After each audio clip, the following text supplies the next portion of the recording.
तो मेरे dear students, बहुत दिनों से हम आपको पढ़ा रहे हैं क्वाड्रिलेटरल यानी चतुर्भुज। चतुर्भुजों की मैंने प्रकार आपको समझा दिया था कि चतुर्भुज होता क्या है।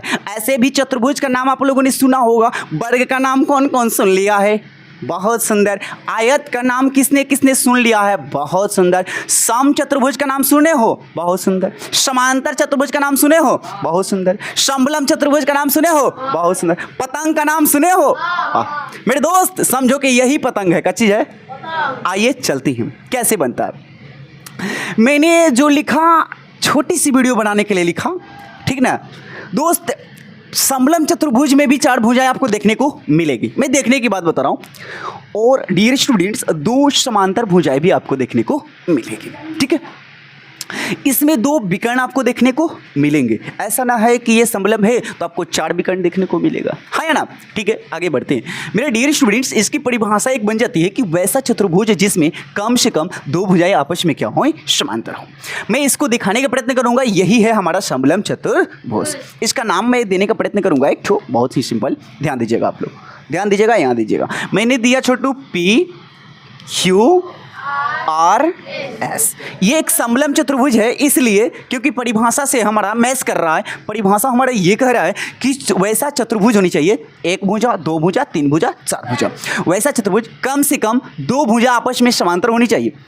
ये जो भुजाएं देख रहे हो ये आपस में समांतर नहीं है, क्योंकि प्रत्येक जगह इसकी दूरी समान नहीं है। यहाँ से नापोगे तो ये थोड़ा ज़्यादा हो जाएगी, और धीरे धीरे यहाँ नापोगे तो थोड़ा थोड़ा इतनी मुनी हो जाएगी, कम हो जाएगी। ये समांतर भुजाएं नहीं कहलाएगी मेरे दोस्त। समांतर भुजाएं वो होती है जिनकी प्रत्येक जगह की दूरी क्या हो, समान हो। जैसे मैं बता दूं, PQ समानांतर होगा S और R का। यहाँ नापोगे तो उतना ही दूरी, यहाँ नापोगे उतना ही दूरी, यहाँ नापोगे उतना ही दूरी।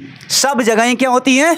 उतना ही दूरी। दोस्त इतना ही नहीं, इसमें एक और चीज मैं बता दूं, ध्यान देना कि जैसे ही मैं इसे समलंब चतुर्भुज की ऊंचाई की बात करूं तो ये ऊंचाई ही है। यहाँ भी गिर सकते हो, यहाँ भी गिर सकते हो, यहाँ भी, कहीं भी आप एक ऊंचाई दे सकते हो, हाँ या ना? गुड। लेकिन मेरे दोस्त इसके कोना पर, कौन सी पर? कोने पर, जहां से एक विकर्ण मिलते हैं ऐसे, तो ये एक ऊपर वाले कोना पकड़ो, नीचे वाले कोना। अगर उस कोने से एक लंब खींच दी जाए, क्या खींच दी जाए? लंब, तो भी ऊंचाई ही होती है, और वहां से हमारा एक समकोण त्रिभुज का निर्माण हो जाता है। जैसे मैं बोलूं कि यहां से अगर हम खींचे इसको 90 डिग्री कोण पर, क्या डिग्री कोण पर? 90। तो आप बताइए, क्या ये त्रिभुज अगर मैं दे दूं, ओ नाम दे दूं, तो ये QOR समकोण त्रिभुज है या नहीं है? कहोगे कि हाँ है। गुड। दोस्त अगर मैं दे दूं यहां से भी एक,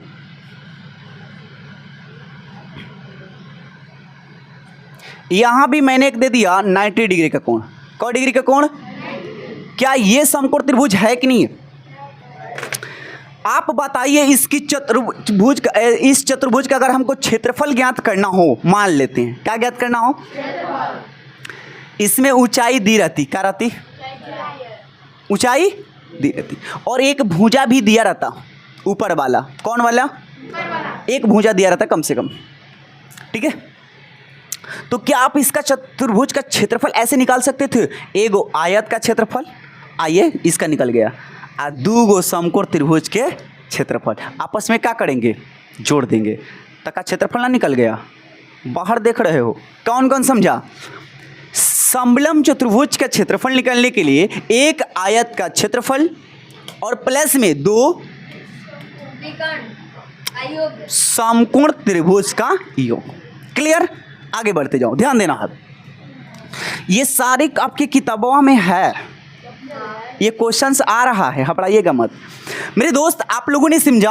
आइए इनके विकर्ण का हम लोग संबंध देखें। विकर्णों का जो अनुपात होगा आपस में बराबर होगा। अगर हम विकर्ण खींचने की बात करें, क्या खींचने की? विकर्ण। दोस्तों हम इसको थोड़ा मिटकार दें, किसी पर समझा दें। चलिए प्रयत्न करते हैं इसी पर समझाने का। कि मान लीजिए कि यहां से एक विकर्ण खींचे, एक खींचा गया विकर्ण, दूसरा हम विकर्ण खींच रहे हैं P से लेकर कहां तक? R तक। 2 विकर्ण हो गए। हमारी बात समझिएगा। ये विकर्ण जो होता है, इसका जो अनुपात होगा, अनुपात का मतलब होता है आधा ऊपर आधा और नीचे। दोस्तों मैंने इसका नाम दिया ये इसको ओ रहने अभी हटा देते हैं, यहाँ ओ देते हैं, ठीक है, ओ। देखिए अनुपात होता क्या है, अनुपात का आपस में बराबर होगा। अनुपात का मतलब क्या होता है, जैसे मैंने बोला पीओ, क्या चीज हो गया, जितना ये उतना ही, तो ये हो नहीं सकता कि बराबर होगा, मैं ये नहीं कह रहा हूं कि बराबर होगा, ध्यान दीजिएगा, मतलब नीचे बता दो बट्टा में, किसने किसने समझ गया। यहां से एक मैथ बनेगी, घबराइएगा मत, मैथ बनेगी, मैं बता रहा हूं। देखो विकर्णों का संबंध मैं बता रहा हूं, ठीक है, लो मैं लिख दे रहा हूं, विकर्णों में संबंध का चीज हो जाएगा दोस्त, संबंध। वेरी गुड दोस्तों, मैं जानता हूँ ये छोटी सी क्लास है, मेरे भाई बड़े बहन पढ़ रहे हैं जो 8वीं क्लास के ही बच्चे हैं, और आप लोग जैसा कि जानते ही हैं कि हम वीडियो सोचते हैं कि यूट्यूब पर बड़े बच्चों के लिए डालें, अपने भैया के लिए डालें ओरिजिनल में, बट मजबूरी है, क्या करें, मेरे पास वैसे बच्चे अभी नहीं हैं। ये सब जो है रेलवे में भी एग्ज़ाम में ये पूछे गए सवाल है, एसएससी एमटीएस में भी, रेलवे के 2013 में भी ये सवाल पूछा गया है। सो आप लोग थोड़ा सा ध्यान देंगे इस पर, क्योंकि जो जानते हैं उनको मन लगता होगा पढ़ने में, जो नहीं जानते हैं तो नहीं लगता। ये तो 8वीं क्लास के बच्चे हैं। तो मैंने क्या बताया मेरे दोस्त कि पी और ओ जो हैं, और बट्टा में क्या हो जाएगा, ओ और आर। देखो अभी आप लोगों को समझिएगा ध्यान दे करके, तो बहुत आसानी से समझ में आएगा। क्यों? क्योंकि ये जो चीज़ें हैं बहुत ही मस्त चीज़ें हैं, मस्त क्वेश्चन से, मस्त संबंध है विकर्णों में। ये सवाल पूछा गया क्वेश्चन से मात्र 1 नंबर के लिए। क्या नंबर के लिए? 1। अब देखते ही आप लोग आंसर बताइएगा, ध्यान दीजिएगा। बट्टा में ये बराबर होगा, क्या होगा, सवाल निकल गए है। इसका जो अनुपात होगा विकर्णों का, विकर्ण का अनुपात जो है आपस में क्या होगा। तो अब देखिए यहां से तो जाता ना, ऊपर से चले हो छोटू, ऊपर से चले हो नीचे की ओर, तो आप भी चले ऊपर से नीचे की ओर, कोई दिक्कत? अच्छी बात है। पी से लेके क्यू से लेके ओ तक, बट्टा में ओ से लेके, कोई दिक्कत? ये आपस में बराबर होते हैं। अब हमारी बात समझो, इसको ऐसे भी लिख सकते हो, कोई नीचे से चल दिया, मान लो आर से लेके ओ से लेके, बहुत सुंदर, बराबर होगा, नीचे से चलो, एस से लेके ओ से लेके, समीकरण 2। दोस्तों इसमें कोई डाउट नहीं है, आप कहीं से भी चल सकते हो, लेकिन तरीका से चल सकते हो। इसी चीज को मैंने पलट करके लिख दिया, जैसे ओपी ऊपर था मैंने डाल दिया नीचे, ओ आर जो था, ओ आर कहो चाहे आर ओ कहो, बात क्या है एक ही है, ओ ऊपर हो गया, नीचे को ऊपर, ऊपर को नीचे। दोस्त इसमें सवाल कैसे बनते हैं मेरे दोस्त समझिएगा। एक सवाल बिहार पुलिस के क्वेश्चंस में यहां से समलम चतुर्भुज से दिया हुआ था विकर्णों से, क्या दिया हुआ था, यहां दिया था 6, क्या दिया था, ठीक है, और यहां दिया था 2, क्या दिया था दोस्त, ठीक है, यहां 6 और यहां 2, और यहां दिया था 8, कैसे दिया था 8। सेम सवाल दिए गए थे ये क्वेश्चंस, और यहां नहीं दिया गया था, किसका मान नहीं दिया था, ओ क्यू का। तो अपने से तो मान सकते हो ना कि चाहे ओ क्यू नहीं दिया था तो एक से मान लो, चाहे ओ क्यू रहने दो। तो दोस्तों सवाल ये बनता कैसे था, ध्यान दीजिएगा, बहुत आसान। क्या आपको मालूम है कि पी ओ, देखो फार्मूला है पी ओ, बट्टा में क्या होना चाहिए, मैं मान धरूं ज्यादा, तो पी ओ का मान कितना रखें, अब बट्टा में छोटू बराबरे होगा। उसके बाद देखो क्यू ओ, तो ओ क्यू कितना है, तो वो तो निकालना है जस के 10, नीचे क्या है दोस्त 8, हो गया।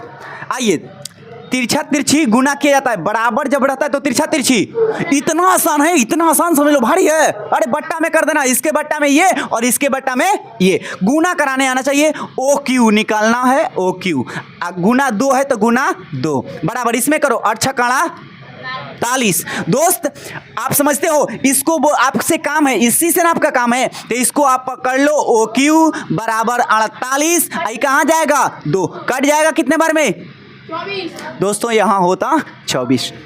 तो आप सबको ये वीडियो बहुत ही अच्छा लगता होगा, मजेदार क्वेश्चन, कोई ज्यादा हार्ड नहीं है, मतलब ज्यादा हार्ड आपके प्रश्न में क्वेश्चंस देगा ना, ज्यादा हार्ड देगा अगर आपके क्वेश्चंस में, तो यही सवाल दे सकता है। आगे मैं एक रहस्य आपको एक और बता रहा हूं, ध्यान दीजिएगा। जैसे मैं बोलूँ थोड़ा वो इधर हवा ना करिएगा, आगे देखो समलम चतुर्भुज में, मजा आया नहीं वाला सवाल देख करके, 2 आपको समीकरण याद होना चाहिए, एक सवाल बन जाएगा। अब मैं बता दूं कि मान लो ये समांतर भुजा हो गई, कितनी क्या हो गई,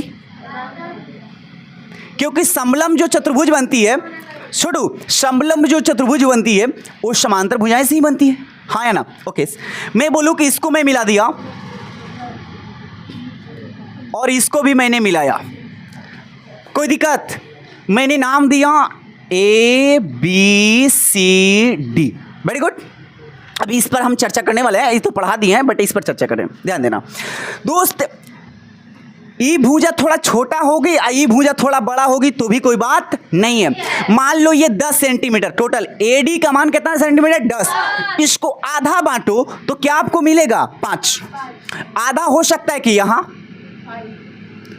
डी के बाद समझो ई का, समझ लो ई, वेरी गुड समझो। अगर मान लो ये है 20, क्या है 20, तो आधा समझो कि क्या मिलेगा? मान लो 15 होगा तो 7.5, 18 होगा तो 9। इसका नाम देता हूं एफ। अब इन दोनों रेखाओं को आपस में क्या कर देना है मेरे दोस्त? मिला देना है। क्या करना है? समझोगे तो बड़ी आगे जाओगे, मैं यही बोल रहा हूं। देखो अभी मैं बैठ कर पढ़ा रहा था, सोचे कि कॉपी पर लिखवा कर छुट्टी कर दें, फिर पता नहीं मन में क्यों आया कि 2-3 स्टूडेंट्स नहीं आए हैं, अगर वीडियो बना देंगे तो हो सकता है कि कभी देख भी लेगा, वो घर पर फोन होगा तो सीख सकता है, इसलिए मैं बना रहा हूं, ध्यान देना। इन दोनों रेखाओं को मैं आपस में क्या कर रहा हूं? क्या आपको लगता है कि ई वाला भाग अब बराबर बराबर हो गया, हाँ या ना? तो ये रेखाएं ए बी और डी सी आपस में समानांतर तो थी, उनके बीच में एक रेखा आया, क्या आया? रेखा। इसको, इसी रेखा को हम बोलते हैं माध्यिका। क्या बोलते हैं? माध्यिका। बोलो माध्यिका भुजा किसको किसको समझ में आ गया? समलंब चतुर्भुज के 2 बराबर भागों में बांटने वाली रेखा को।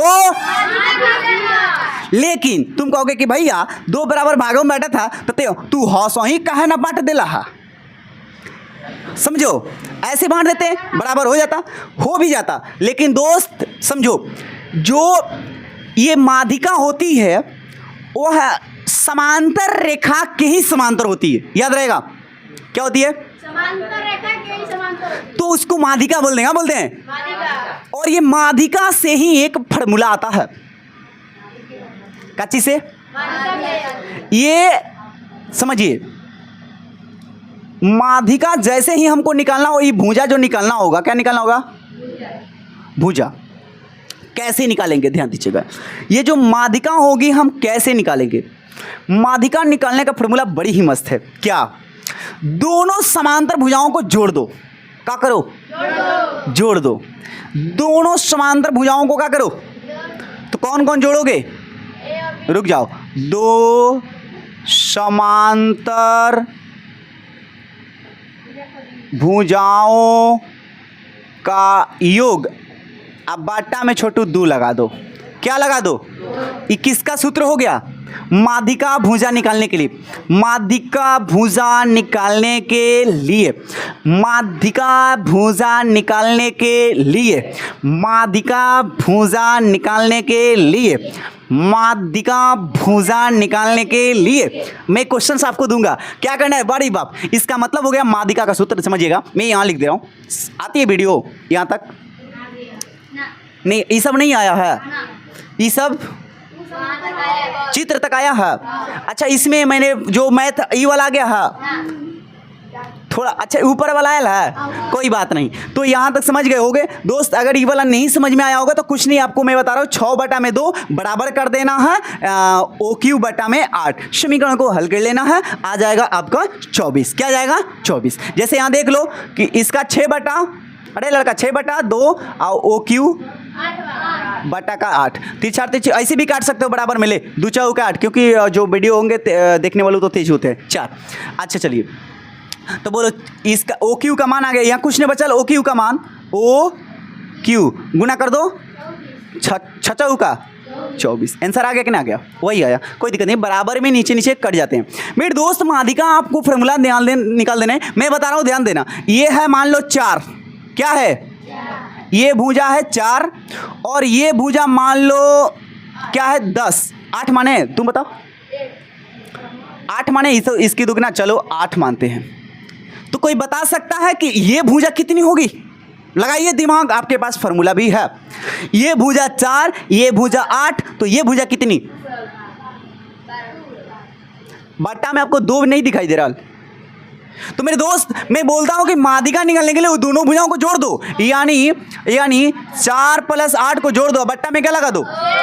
अच्छा 2 क्यों लग रहा है, ध्यान देना, 2 इसलिए लग रहा है क्योंकि माध्यिका जो होती है वो पहले एक चतुर्भुज को 2 भागों में बांटती है। क्या करती है, बांटती है। तो बांटने को भागा ही कहते हैं। तो 2 बराबर भागों में बांटती है, तो हम डियर स्टूडेंट्स 2 से ही भाग देंगे। आइए कितना आया दोस्त माध्यिका, तो 12/2 और गुना का 6। क्लियर, आपको समझ में आया। तो अब हमारी बात समझिएगा, अगला कह रहा है कि अगर इसका हम क्षेत्रफल निकालें, क्या निकालें, क्षेत्रफल, ठीक है। तो 1/2 क्या करते हैं, 1/, इसलिए क्योंकि ध्यान दो 1/2 का मतलब क्या होता है, अगर हम कोई एक विकर्ण से इसको विभाजित करें तो वह कौ भागों में बढ़ जाती है, 2 भागों में। ये याद करने की मैं ट्रिक बता रहा हूं कि तो ऐसे खींचे और ना तो ऐसे खींचे। तो कोई कह देगा कि भैया हम दोनों खींच दी तब, अरे तो 2 को खींचो चाहे 4 को खींचो, दोनों, अरे विकर्ण का नाम है ना, मैंने बोला विकर्ण से अगर विभाजित की जाए, कौन से किया जाए, विकर्ण से, विकर्णों से नहीं, विकर्ण से, यानी एक विकर्ण से करोगे 2 भागों में बढ़ जाएगा। तो 1/2 भैया हो समांतर भुजाओं का योग, समांतर भुजाओं का योग, तो है जोड़ोगे, ये समांतर है, ये जाएगा ससुर ऐसे करके छेद देगा, प्रतिच्छेदी रेखा है, ये दोनों कहीं नहीं छेदाएगा। जाओ कितना दूरी ले चलो हो, चलो बराबर, क्योंकि बराबर, जैसे बराबर का मतलब होता है ऐसे, दोनों हर जगह क्या होगी, उतनी बराबर रहेगी, सीढ़ी जैसा। तो ये होगी समांतर भुजाओं का योग। हाँ, गुना में क्या डालोगे मेरे दोस्त, ऊंचाई, क्या डालोगे, फिक्स रहेगा उसमें ऊंचाई दिया रहेगा, फिक्स रहेगा कि उसमें ऊंचाई दिया रहेगा, और नहीं दिया रहेगा तो भी निकालने का मैं उपाय बताऊंगा। ऊंचाई दिया रहेगा और दोनों भुजा फिक्स है कि दी रहेगी, दोनों भुजा दी रहेगी। अब हमारी बात समझो, अगर 2 भुजाएं दी रहेगी तो क्या आप लोग माध्यिका निकाल सकते हैं, दोनों को जोड़ देना है और 2 से भागा दे देना है। अब बात आती है मेरे दोस्त की परिमाप क्या होता है।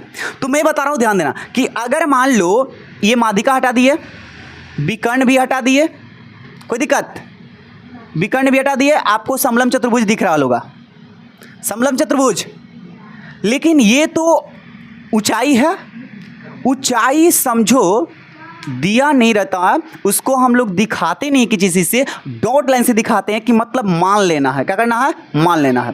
तो ओरिजिनल में बताओ, आपको निकालना होगा परिमाप, तो PQ जोड़ देंगे, परिमाप क्या जोड़ देंगे, बोलो PQ, प्लस में QR, बहुत सुंदर, प्लस में RS, प्लस में SP, ये क्या निकल गया, परिमाप।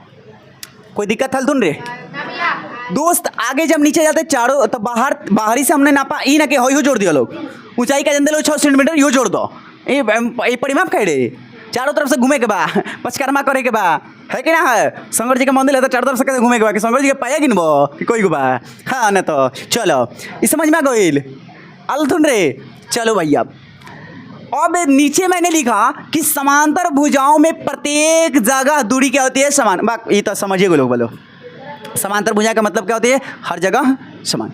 अच्छा, बाहर स्टूडेंट्स आए हैं, देखो कितने आए हैं लगभग, अरे भाई